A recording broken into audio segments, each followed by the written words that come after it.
할렐루야. 오늘도 금요기도에 오신 우리 성도님들 주님의 이름으로 진심으로 환영하고요. 오늘도 이렇게 예배하는 우리 성도님들 모두에게 하나님께서 이렇게 또 한량없이 부어주시는 그런 은혜로 충만하시기를 주님의 이름으로 축복드립니다.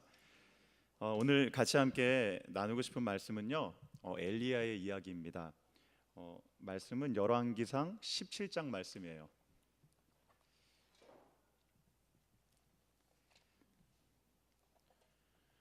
열왕기상 17장 한 장을 다 같이 보도록 하겠는데요.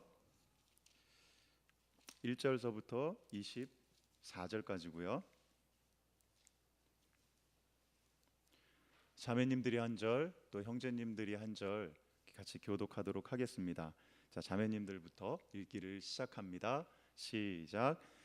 길라앗에 우거하는 자 중에 디셉 사람 엘리야가 아합에게 말하되 내가 섬기는 이스라엘의 하나님 여호와께서 살아계심을 두고 맹세하노니 내 말이 없으면 수년 동안 비도 이슬도 있지 아니하리라 하니라.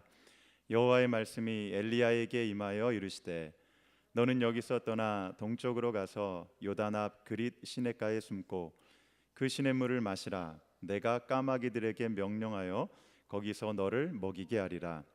그가 여호와의 말씀과 같이 하여 곧 가서 요단 앞 그릿 시냇가에 머물매 까마귀들이 아침에도 떡과 고기를 저녁에도 떡과 고기를 가져왔고 그가 시냇물을 마셨으나 땅에 비가 내리지 아니하므로 얼마 후에 그 시내가 마르니라. 여호와의 말씀이 엘리야에게 임하여 이르시되 너는 일어나 시돈에 속한 사르밧으로 가서 거기 머물라.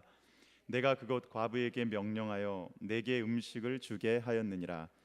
그가 일어나 사르밧으로 가서 성문에 이를 때에 한 과부가 그곳에서 나뭇가지를 줍는지라. 이에 불러 이르되 청하건대 그릇에 물을 조금 가져다가 내가 마시게 하라.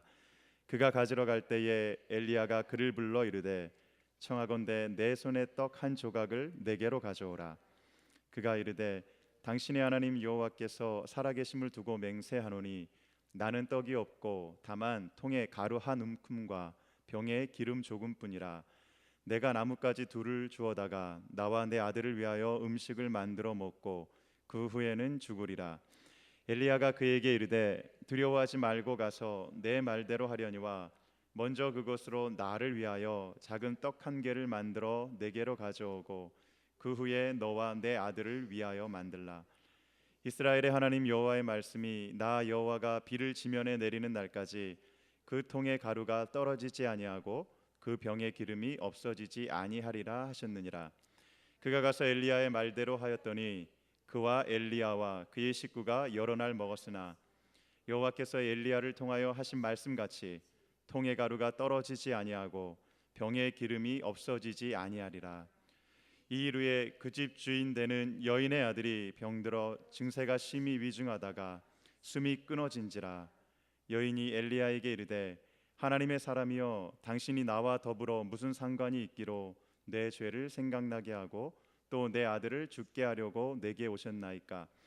엘리야가 그에게 그의 아들을 달라 하여 그를 그 여인의 품에서 받아 안고 자기가 거처하는 다락에 올라가서 자기 침상에 누이고 여호와께 부르짖어 이르되 내 하나님 여호와여 주께서 또 내가 우거하는 집 과부에게 재앙을 내리사 그 아들이 죽게 하셨나이까 하고 그 아이 위에 몸을 3번 펴서 엎드리고 여호와께 부르짖어 이르되 내 하나님 여호와여 원하건대 이 아이의 혼으로 그의 몸에 돌아오게 하옵소서 하니 여호와께서 엘리야의 소리를 들으심으로 그 아이의 혼이 몸으로 돌아오고 살아난지라. 엘리야가 그 아이를 안고 다락에서 방으로 내려가서 그의 어머니에게 주며 이르되 보라 내 아들이 살아났느니라. 여인이 엘리야에게 이르되 내가 이제야 당신은 하나님의 사람이시요 당신의 입에 있는 여호와의 말씀이 진실한 줄 아노라 하니라. 아멘. 이 시간 저희가 엘리야의 훈련이라고 하는 그러한 제목으로 같이 말씀을 좀 생각해 보도록 하겠습니다. 잘들 아시겠지만 엘리야는 BC 9세기경에 북이스라엘에서 활동했던 선지자였습니다. 그의 별명으로는 불의 선지자라고 하는 그런 별명이 있습니다. 제가 아직도 잊혀지지 않는 그런 에피소드가 있는데요. 제가 예전에 어느 청년부 모임에 가서 이제 문제를 하나 냈어요. 자, 친구들, 불의 선지자라고 불리는 그 엘리야, 그가 죽음을 보지 않고 하늘로 올려왔는데 그때 그가 타고 올라갔던 것이 무엇이었지요? 딱 질문을 했습니다. 그때 어떤 친구가 자신 있게 남자 형제였어요. 손을 번쩍 들면서 아, 저 그거 아는데? 그러더니 불, 불 그러는 거예요. 그래서 뭐지 그랬더니 갑자기 불가마. 여러분들 뭐죠? 불병거. 근데 저희들 불병거로 알고 있는데 사실은 자세히 보면요 불병거도 아니에요. 거기 보면 회리바람으로 나오거든요. 나중에 한번 집에 가셔서 다시 한번 자세하게 한번 보세요. 불병거가 아니라 이렇게 회리바람으로 그렇게 나오고 있습니다. 뭐 꼭 그것이 불이 아니더라 하더라도 엘리야는 불과 많은 그런 관련이 있는 사람이었습니다. 그 무엇보다도 가장 대표적인 것이 바로 갈멜산에서 바로 그 바알과 아세라 선지자들과 가졌던 그러한 대결이었습니다. 그때 어떻게 됐죠? 바알과 아세라 선지자들이 그렇게 기도했을 때에는 그들의 제단 위에 불이 내리지 않았습니다. 하지만 엘리야가 하나님 앞에 기도했을 때에 엘리야가 쌓았던 그 제단에 하나님의 불이 내렸고 이로 인하여서 엘리야가 정말 승리하는, 그리고 하나님만이 정말 살아계신 참 신임을 그렇게 나타낼 수 있었습니다. 자, 오늘 본문 17장 여기에는 세 가지의 사건들이 나옵니다. 근데 우리가 조금 더 이렇게 큰 그림을 놓고 이렇게 한번 보면요, 좀 전에 말씀드렸던 갈멜산에서의 대결은 18장에 나와요. 그러니까 지금 18장 전에 저희가 17장의 이야기를 보고 있는 거예요. 그러니까 우리가 한번 가정으로요, 엘리야가 18장에서 그 갈멜산에서의 큰 영적 전투를 치르기 전에 이 17장에서의 이 세 가지 사건들을 통하여서 훈련 받았다라고 하는 것이죠. 정말 그 영적 전투를 치르기 위해서 엘리야가 그렇게 준비되었다라고 하는 관점에서 오늘 한번 말씀을 같이 보도록 하겠습니다. 자, 그러면 그 엘리야가 받았던 그러한 훈련이 무엇이었을까? 이렇게 한번 생각해 보면요, 지금 저희가 함께 읽은 이 17장은 한 장으로 되어 있지만 기간은 3년 6개월의 그러한 기간입니다. 그리고 이때에 큰 가뭄이 또한 있었습니다. 여러분, 한번 하루, 한번 이틀, 요 정도만 한번 이렇게 단수돼 보십시오. 얼마나 고통스럽습니까 요새? 그런데 이 3년 6개월 동안 비가 내리지 않는다라는 것을 한번 상상 한번 해보십시오. 이것이 정말 얼마나 고통스러운 일인지 저희들 이렇게 좀 짐작해 볼 수 있습니다. 근데 3년 6개월 동안 비가 오지 않았으니 그때 시대적 상황이 얼마나 힘들었는지 저희들 잘 알 수 있습니다. 그리고 이렇게 힘든 시간은 엘리야 선지자에게도 동일하게 적용되는 그러한 시간이었습니다. 그런데 하나님께서는 이때를 바로 하나님의 사람을 훈련시키시는 그러한 시간으로 사용하셨다라고 하는 것입니다. 18장에 있을 갈멜산 전투를 위해 하나님의 사람을 준비시키셨습니다. 이와 같이 저와 여러분도 정말 하나님께서 지휘하시는 그러한 훈련의 자리로 부른 사람들임을 믿습니다. 우리가 맞서게 될 그러한 큰 영적 전투를 위해서 우리는 날마다 엘리야처럼 이렇게 훈련의 자리로 나아가야 하는데요. 자, 그러면 엘리야가 어떤 훈련을 받았는지 오늘 한번 말씀을 통해서 같이 함께 살펴보도록 하겠습니다. 첫 번째 훈련은 바로 능력의 하나님을 의지하는 그러한 훈련이었습니다. 1절부터 7절의 말씀인데요, 제가 다시 읽지는 않겠습니다. 너무 길어서요. 근데 17장 1절에 보니까 북이스라엘에 큰 가뭄이 있을 것을 먼저 말씀해주고 있습니다. 근데 그 당시 성행했던 바알 숭배, 이것과 함께 생각해 볼 수 있는데요, 농경 사회에서 가장 중요한 것이 있다면 그것은 다름 아닌 비입니다. 그죠? 그런데 이 바알신, 그 당시 이스라엘 사람들이 섬겼던 그 바알신은 폭풍의 신이었습니다. 그런 비를 가져오는 그러한 신이었다라고 하는 것이죠. 그러니까 왜 그 당시 이스라엘 사람들이 바알을 숭배했는지 이해될 수 있습니다. 농경 사회이기 때문에 비가 절실하게 필요했다라고 하는 것이죠. 그런데 그렇게 열심히 바알신을 섬겼는데 오히려 결과는 반대로 나타났습니다. 하나님께서 비를 내리시지 않자 3년 6개월 동안 비가 내리지 않았다라고 하는 것입니다. 하나님께서는 이것을 통하여서 하나님 당신의 주권과 능력을 나타내 보여주셨습니다. 자, 이제 가뭄이 들었죠. 하지만 이 가뭄은 또한 바로 하나님의 사람이었던 엘리야에게도 동일하게 적용되었다라고 아까도 말씀드렸잖아요. 왜냐하면 하지만 하나님은 이 사건을 통해서 다시 한번 그 하나님의 능력을 엘리야에게 나타내 보이시는데요. 바로 17장 3절과 4절을 보면 이렇게 말씀하고 있습니다. 너는 여기서 떠나 동쪽으로 가서 요단 앞 그리 시냇가에 숨고 그 시냇물을 마시라. 내가 까마귀들에게 명령하여 거기서 너를 먹이게 하리라 하고 말씀하고 있습니다. 그리고 다시 6절에 까마귀들이 아침에도 떡과 고기를 저녁에도 떡과 고기를 가져왔고 그가 시냇물을 마셨으나라고 말씀하고 있습니다. 하나님께서 가뭄이 들어 먹을 것이 없는 그때에 까마귀들을 시켜 엘리야에게 먹을 것을 공급해 주셨다라고 하는 것입니다. 저희들 말씀을 언뜻 읽고 말씀을 그냥 언뜻 이렇게 읽으면서 가다 보면 하나님께서 그냥 그렇게 정말 하셨는 모양이지라고 생각할 수 있습니다. 하지만 그런데 정말 생각해 보면 어떻게 정말 그 까마귀를 통해서 정말 그렇게 먹이실 수 있는 것일까? 하나님 정말 그렇게 하실 수 있는 분일까라고 하는 그러한 조금 하나님 어떻게 정말 그렇게 하셨을까라고 하는 그러한 의문도 들 수 있을지 모른다라고 하는 것입니다. 저희는 날마다 이 세상을 하나님께서 창조하시고 하나님께서 다스리시고 이 모든 것이 하나님의 것이라고 그렇게 입술로 고백하지만 때로는 정말 저희들의 마음속에 그러한 믿음 없이 살아갈 때도 굉장히 많이 있다라고 하는 것입니다. 이것은 저의 어머니의 이야기인데요. 저희 어머니는 이렇게 좀 부잣집에서 자라나셨고 저희 아버님은 일사후퇴 때 피난을 내려오신 분이라 가난하셨습니다. 근데 어머니가 가난한 저희 아버지에게 자꾸 시집 가겠다라고 하니까 할머니가 시집은 보냈는데 아무것도 해주질 않으셨대요. 그래서 이 결혼 시작을 굉장히 좀 어렵게 시작하셔야 됐는데 이렇게 산에 이렇게 공동묘지가 있고요.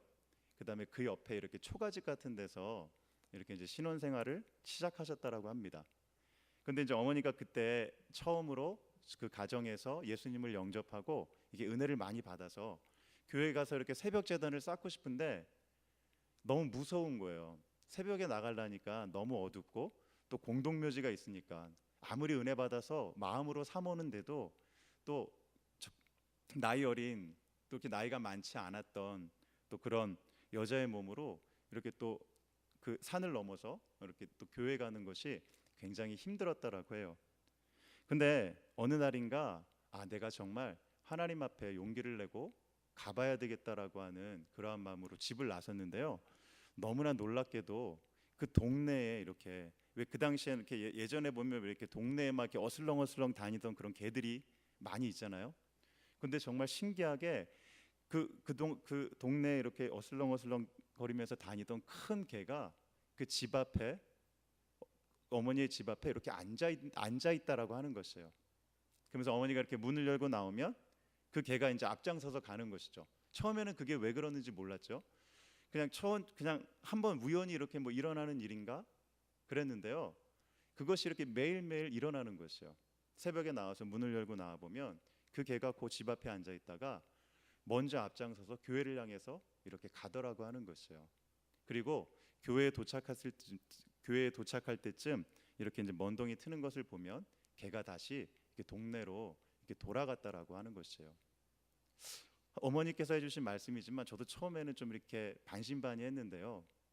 정말 하나님이면 그러실 수도 있겠구나라는 그런 믿음을 갖게 되었습니다. 왜냐하면 하나님께서는 못하시는 일이 없으시기 때문입니다. 믿음이 연약하였던 저희 어머니에게 더 큰 믿음을 주시고자 그렇게 견공을 사용하셔서 그렇게 저희 어머니에게 이렇게 믿음을 더해 주셨던 바로 그 하나님이셨다라고 하는 것입니다. 사랑하는 성도 여러분, 이 세상의 모든 것이 그리고 나의 삶이 주권자 되시는 그러한 하나님의 그러한 손에 있음을 여러분들 믿으시기 바랍니다. 행여라도 하나님이 아닌 그 다른 어떤 것을 혹은 내 자신을 의지하고 있으시다면 다 내려놓고 어떠한 상황에서도 나를 책임지시는 능력의 하나님을 바라보실 수 있기를 바랍니다. 그리고 엘리야가 받았던 엘리야의 두 번째 훈련은 하나님의 말씀의 능력을 체험하는 그러한 훈련이었습니다.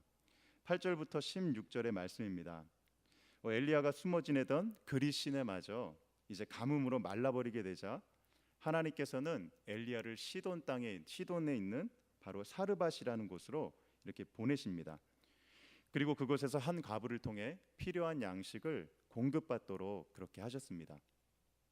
우리에게는 일명 사르밧 과부라고 알려진 이 과부의 상황을 여러분들도 잘 알고 계실 텐데요. 그죠? 남편을 잃고 또 몹시 가난했습니다. 더군다나 자기가 돌봐주어야 할 그러한 어린 아들까지 있었습니다. 이 여인도 먹을 것이 정말 없어서 마지막 남은 그 양식, 그것을 아들과 나눠 먹고 이제 이렇게 딱 죽으려고 할 참인데, 근데 그런 여인에게 엘리야가 다가와서 그 마지막 양식을 요구한다라고 하는 것입니다. 여러분, 한번 상상해 보십시오. 여러분들이 정말 그와 같은 상황인데 어떤 알지 못하는 사람이 와서 하나님께서 말씀하셨다, 그것을 나에게 먼저 가져오고 나머지는 너와 네 아들이 먹어라, 그럼 하나님께서 책임져 주실 것이다, 이렇게 이야기했을 때 정말 여러분들 어떻게 반응하시겠습니까? 또한 그것을 또 하나님의 말씀이라고 그렇게 뻔뻔스럽게 가서 전하는 엘리야의 마음은 또한 어떻겠습니까? 그런데 엘리야는 하나님의 말씀 그대로 순종하였습니다. 왜냐하면 하나님의 말씀이기 때문입니다. 14절 초반부에 이스라엘의 하나님의 여호와의 말씀이라고 그렇게 이야기하고 있고요. 16절 초반부에서도 여호와께서 엘리야를 통하여 하신 말씀같이라고 하나님의 말씀을 강조하고 있습니다. 여러분, 하나님께서는 세상을 말씀으로 창조하셨습니다. 예수님도 말씀으로 죽은 나사로를 살리셨습니다. 말씀으로 폭풍을 잠잠케 하시고 귀신을 내어 쫓으셨습니다. 그리고 말씀으로 온갖 병들린 사람들을 고쳐주셨습니다. 그리고 오늘 시돈이라는 이 이방 땅에도 하나님의 능력의 말씀이 임하였음을 볼 수 있습니다. 하나님의 말씀에 순종한 엘리야와 그 말씀대로 마지막 양식을 드렸던 그 사르밧 과부와 아들 모두가 죽음으로부터 구원받는 놀라운 역사를 볼 수 있습니다. 이렇듯 하나님의 말씀은 능력이 있습니다. 우리를 구원하는 능력이 있는 그러한 생명의 말씀입니다. 자, 그런데 여러분, 여기서 한 가지 궁금한 것이 있습니다. 왜 하필 하나님께서 그 엘리야를, 다른 곳도 많을 텐데 남편을 잃고 홀로 이렇게 아들과 외롭게 힘들게 살아가는 여인들도 그 당시 많았을 텐데 왜 하필 시돈 사르밧이라고 하는 그곳으로 보내셨을까라고 하는 그러한 궁금증입니다. 분명히 하나님의 어떤 이유와 뜻이 있었을 텐데요. 한번 잘 생각해 보면요, 그 당시 북이스라엘을 다스렸던 아하방의 아내가 바로 이세벨이라고 하는 그러한 여인입니다. 이렇게 좀 우스갯소리로 정말 제 아내가 되지 않은 것을 감사해야 할 그러한 여인이죠. 정말 악랄하고 그렇게 정말 표독스러운 그러한 여인인데요. 바로 이 아하방이 바알 숭배자였던 자신의 아내 이세벨로 인해서 바로 바알 숭배를 북이스라엘 안에 이렇게 정착시켜 버리고 말았습니다. 16장 30절에서 33절을 보면 이렇게 말씀합니다. 오므리의 아들 아합이 그의 이전의 모든 사람보다 여호와 보시기에 악을 더욱 행하여 느밧의 아들 여로보암의 죄를 따라 행하는 것을 오히려 가볍게 여기며 시돈 사람의 왕 엣바알의 딸 이세벨을 아내로 삼고 가서 바알을 섬겨 예배하고 사마리아에 건축한 바알의 신전 안에 바알을 위하여 제단을 쌓으며 또 아세라상을 만들었으니 그는 이전에 이스라엘의 모든 왕보다 심히 이스라엘 하나님 여호와를 노하시게 하였더라고 말씀하고 있습니다. 아하방의 그러한 악행, 정말 온 나라를 바로 바알을 숭배하는 그런 곳으로 이렇게 만들어버린 그러한 아하방의 악행으로 인해 하나님의 진노가 임하였고 하나님께서는 그 땅에 비를 내리시지 않으셨습니다. 그런데 바로 이 이세벨의 고향이 바로 시돈입니다.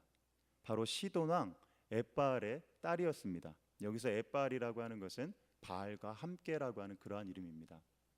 그러니 시돈이라는 땅은 바알 숭배의 원산지라고 할 수 있습니다. 우상 숭배로 꽉 잡혀 있었던 그러한 땅이었다라고 하는 것입니다.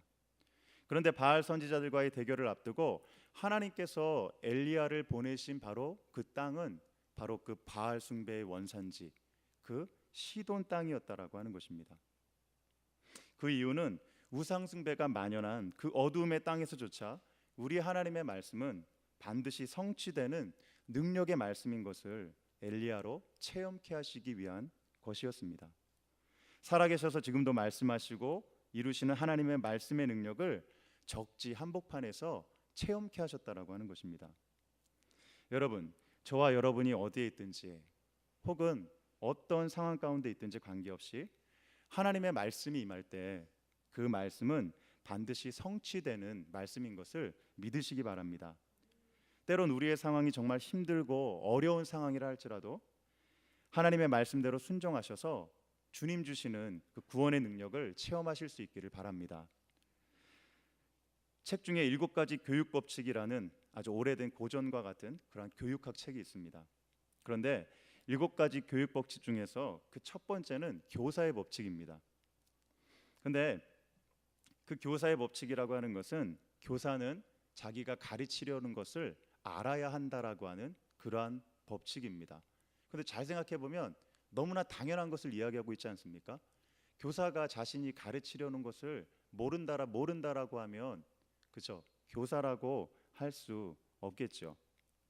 근데 여러분, 우리도 하나님의 말씀을 전하고 가르쳐야 할 그러한 사명이 있는 사람들입니다. 그러니까 하나님의 말씀인 이 성경에 관해 잘 알아야 또 잘 전할 수 있습니다. 그런데 한 가지 잘 생각해 봐야 할 것이 있습니다. 그것은 하나님의 말씀을 많이 알고 전하는 것도 중요합니다.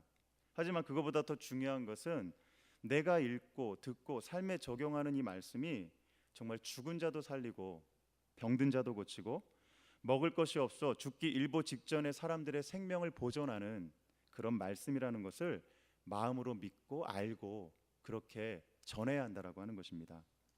설교자는 설교를 준비하면서 하는 공부를 통해 성장하고 발전합니다. 사실 이 말씀은 청중만을 위한 말씀이 아니고 바로 청중에게 전하는 이 설교자 자신을 위한 말씀이기도 합니다. 왜냐하면 설교자 자신이 그 말씀을 통해 받는 은혜가 더 크고 그 말씀을 통해서 더욱더 성장하기 때문입니다. 오늘 엘리야의 상황도 마찬가지입니다. 자신의 입술로 전한 하나님의 말씀이었지만 그도 그 말씀의 능력을 통해 먹을 양식을 함께 공급받는 그러한 은혜를 누리게 되었습니다. 사랑하는 성도 여러분, 그저 앉아서 듣고 아는 말씀으로 그치지 마시고 믿음으로 삶에 적용하여서 여러분 자신이 말씀의 능력을 체험하는 그러한 은혜를 누리시기를 바랍니다. 엘리야가 받았던 그러한 마지막 훈련은 기도의 능력을 체험하는 훈련이었습니다. 17절부터 24절까지의 그러한 말씀인데요. 하나님의 놀라운 기적이 시작된 지 얼마 되지 않아 그만 과부의 아들이 병들어 죽게 되었습니다. 그러자 그 여인이 엘리야를 원망합니다. 18절인데요. 여인이 엘리야에게 이르되 하나님의 사람이여 당신이 나와 더불어 무슨 상관이 있기로 내 죄를 생각나게 하고 또 내 아들을 죽게 하려고 내게 오셨나이까. 그러자 엘리야가 그 아이를 안고 하나님께 나아갑니다. 20절 말씀인데요. 여호와께 부르짖어 이르되 내 하나님 여호와여 주께서 또 내가 우거하는 집 과부에게 재앙을 내리사 그 아들이 죽게 하셨나이까 하고 라고 엘리야 역시 하나님께서 하신 일이 조금은 이해되지 않음을 이야기하고 있습니다. 그것을 알 수 있는 것이 무엇입니까? 하나님께 질문하고 있습니다. 하나님, 제가 지금 머무는 이 집에 저 과부의 아들을 지금 죽게 하십니까? 하나님, 왜 이런 일을 행하십니까? 하나님, 왜 이렇게 저의 삶에 이런 어려움과 또 이런 장애물들, 이런 문제들을 또 이렇게 보내십니까? 허락하십니까? 성도 여러분, 우리도 살면서 우리 앞에 정말 이해되지 않는 상황들이 연출될 때가 굉장히 많이 있습니다. 이럴 때 여러분들은 어떻게 하십니까? 하나님 정말 어떻게 저에게 이러실 수 있냐며 이렇게 원망하십니까? 도저히 견딜 수 없을 때는 한 번쯤 이렇게 원망해도 좋을 것입니다. 하지만 그것으로 끝나는 것이 아니라 그 이해되지 않는 그 상황 속에서 다시 한번 그 문제를 가지고 하나님 앞에 나아가는 것입니다. 하나님 앞에 다시 한번 기도하는 것입니다. 이해되지 않는다고 하여서 그것을 포기하는 것이 아니라, 그것을 그냥 내버려 두는 것이 아니라 그 문제를 가지고 다시 한번 하나님 앞에 가서 묻고 그것이 어떠한 이유인지 바로 기도하는 것입니다. 오늘 엘리야도 그 앞에 일어난 상황들이 이해되지 않으므로 그냥 내버려 두는 것이 아니라, 혹은 나와는 상관없는 일이라 그렇게 외면하는 것이 아니라, 그 문제를 해결하실 수 있는 하나님 앞에 나아가 그 아이를 위해 다시 한번 간절히 그렇게 3번이나 기도하는 모습을 볼 수 있습니다. 그리고 하나님께서 엘리야의 기도를 들으시고 응답하시게 되는데, 결국은 그 아이가 다시 살아나게 되었습니다. 그리고 이것은 훗날 엘리야가 갈멜산에서 바알 선지자와 또한 아세라 선지자들과 그렇게 대결할 때 믿는 자들의 기도를 들으시는 하나님을 확신하게 되는 그러한 계기가 되었을지 모릅니다. 여러분, 우리 하나님은 우리의 기도에 귀 기울이시는 분이시고 말씀하는 분이시고 또한 일을 행하시는 여호와 하나님이십니다. 여기 계신 여러분 모두 모든 상황 가운데서 기도하면서 정말 하나님의 뜻을 구하시고 또한 하나님의 도움을 구하십시오. 죽은 자도 살려주시는 하나님께서 여러분들의 기도에 신실하게 응답해 주실 것입니다. 자, 믿음의 사람인 엘리야의 모습을 곁에서 지켜보았던 그 이방 여인의 입술에서 이러한 고백이 흘러나오고 있습니다. 24절인데요. 당신은 하나님의 사람이시요 당신의 입에 있는 여호와의 말씀이 진실한 줄 아노라. 당신은 하나님의 사람이시요 당신의 입에 있는 여호와의 말씀이 진실한 줄 아노라. 사랑하는 성도 여러분, 여러분이 이곳 뉴저지 땅에서 받는 그러한 모든 훈련들, 그런 훈련들을 마치고 정말 하나님께서 어디로 인도하실지 모르지만 하나님께서 인도하시는 그러한 다음 스텝으로 나아갈 때 여러분들을 지켜보았던 그런 사람들의 입술 가운데에서 어떠한 고백이 흘러나오기를 원하십니까? 여러분들의 삶의 자리에서 하나님을 믿는 여러분들을 보며 여러분들의 주위에 있는 사람들이 무엇이라 이렇게 이야기해 주기를 원하고 계십니까? 그것은 아마도 오늘 하나님의 사람 엘리야를 보며 그가 했던 그러한 말씀과 어떤 기도의 훈련들, 그런 것들을 보며 바로 그 여인이 엘리야에게 했던 그 말, 당신은 하나님의 사람이시요 당신의 입에 있는 그 말씀이 진실한 것을 제가 이제 알겠습니다라는 것. 우리가 정말 말로만 하나님의 사람이 아니라 우리의 삶의 모든 것이 바로 하나님의 사람으로서 주위에 있는 사람들이 그것을 인정해 줄 수 있는 그 말, 그것이 정말 저희들이 듣고 싶고 또 들어야 하는 말이 아닐까요? 이제 말씀을 정리합니다. 3년 6개월간의 가뭄 속에서 선지자 엘리야는 갈멜산의 싸움을 위해 믿음의 훈련을 받게 됩니다. 그것은 주권자 하나님의 능력과 또한 그분의 말씀의 능력과 기도의 능력을 체험하는 것이었습니다. 또한 그런 훈련들을 통해서 결국 놀라운 영적 승리를 거두게 되는 것을 볼 수 있습니다. 여러분, 저와 여러분도 이와 같이 하나님의 훈련 가운데 있는 자들입니다. 하나님께서 더 귀한 직분과 사명을 감당케 하시고자 저와 여러분들을 훈련시키기를 원하십니다. 저희가 정말 주님 앞에서 말씀과 기도로 훈련되고 준비되어서 앞으로 저와 여러분들이 서야 할 그러한 영적 갈멜산을 준비하실 수 있는 우리 모두가 되기를 주님의 이름으로 축복드립니다. 잠시 기도하겠습니다.